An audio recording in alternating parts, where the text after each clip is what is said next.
Elle a 100, 150, peut-être plus de 200 ans. Et elle se porte comme un charme. Elle n'a même pas fini sa croissance. C'est une entreprise centenaire et l'avenir lui appartient. Quel est son secret ? Oh oui, bien sûr, tout n'a pas toujours été rose. On ne vit pas plus d'un siècle sans histoire, sans conflit, sans renaître à plusieurs reprises, comme récemment, lorsqu'elle a dû changer de dirigeant. Un moment délicat dans la vie d'une entreprise, surtout quand la crise économique s'invite au dernier moment.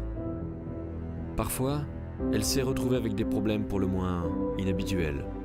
Trop de croissance, la production ne peut pas suivre. Mais bien souvent, ça a plutôt été l'inverse. C'est que, contrairement à notre entreprise centenaire, les produits, les marchés, ça vieillit plutôt mal. Et parfois ça meurt. Plusieurs fois il aura fallu innover, changer de positionnement, se réinventer, voire se reconstruire de zéro, en mieux, après un incendie destructeur.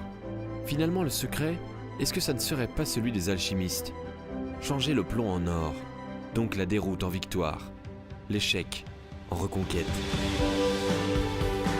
Et la reconquête, ça peut mener loin, sur des marchés nouveaux, dans des pays qu'on connaît mal, où l'information n'est pas toujours facile à vérifier. Ici comme ailleurs, entreprendre, c'est prendre des risques. Il y a aussi des événements plus pacifiques dans la vie d'un entrepreneur centenaire. Des mariages, qui supposent toujours, comme chacun sait, du travail de part et d'autre, mais qui nous grandissent. Ou des déménagements, qui nous agrandissent, et marquent souvent, comme on dit, un nouveau départ dans la vie.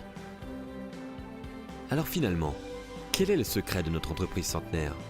La formule est cachée quelque part dans les pages de ce livre, dans l'expérience des 27 entreprises qui s'y racontent, et qui cumulent à elles toutes presque 3700 années d'entrepreneuriat.